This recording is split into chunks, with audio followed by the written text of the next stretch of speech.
Kashmir. So in this video I'm gonna tell you how to get a driver's license in Ontario. Did I choose Ontario itself? Because I heard that getting a driver's license in Ontario is different and the rules and process will be kind of different in Vancouver and Saskatchewan and etc. So I just thought of making a video about how to get a driver's license in Ontario itself because I don't have any clarity about all the remaining provinces. So before getting started, if you haven't subscribed to my channel, go there and click the subscribe button below. Just to inform you that the weather is so beautiful today. It's sunny, it's so beautiful. It's -2 degrees Celsius and it feels like -9. I'm just comfortable to make a video in the open place. Yes, everything is good today. So without any further ado, let's get started. So basically, to get a driver's license in Ontario, there are 3 stages you have to clear. First is G1, second is G2 and third is G. First, let's talk about G1. You have to give a theoretical exam. G1 is nothing but you will have questions. 20 questions about science and 20 questions about rules. There's an app called G1 Genius. I've put a link in the description box below. So that's the source where you can prepare for G1 exam. The cost and the source of booking a slot, all the links will be in the description box below, so don't forget to check that out. And so once you are done with your exam, you will get the result at the end of the exam and you will know your score. The score will be for 40 and once you clear the exam, you will be given a receipt, and after few days, like 10 or 15 business days, you will receive a copy of even license to your home. Next stage is G2. In this particular exam, they will ask you to drive on street roads. And the second thing is they'll ask you to show parallel parking. And the third thing is they'll observe, for example, the instructor or the examiner who sits beside you in the car, he'll ask you to maintain a speed of 50 kilometers per hour. You shouldn't even exceed that limit or you shouldn't fall below that limit. So he will check how precisely you are following the speed limits. Examiner will also ask you to do 3-point turn in G2 stage itself. Once you clear your G2 stage, you are eligible to drive on street roads but not highways. Third is G. The examiner will ask you to do parallel parking. The test will be on highway roads and he'll also ask you to merge 2 different lanes.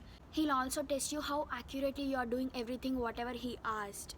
He'll also ask you to check the blind spots and everything. You need to be so good at driving to clear the final stage of getting a driver's license. And for each and every stage you have to book slots prior to your examination. So all the costs, the link for slots will be in the description box below. And to buy a car you need to have G2 or G. If you have G license, it means that you are eligible for everything. Few important points are, if you clear G1 exam, you can write G2 exam at least once for free. They'll give you a free slot, so you don't have to pay anything for G2 exam if you clear your G1 in first attempt itself. So if you clear G1 exam, it is fine, but if you couldn't clear G1 exam in the first attempt itself, you won't be paying complete fee which you already paid for G1 exam. Say for example, you will pay some $150 for your G1 exam, but if you couldn't clear that particular attempt, for the second, for the third, for all the next attempts, you don't have to pay the whole $150. You just have to pay some $30 whenever you attempt each and every time. And basically these are the rules. Once you are done with G1 exam, you have to wait for 1 year to attempt G2 exam.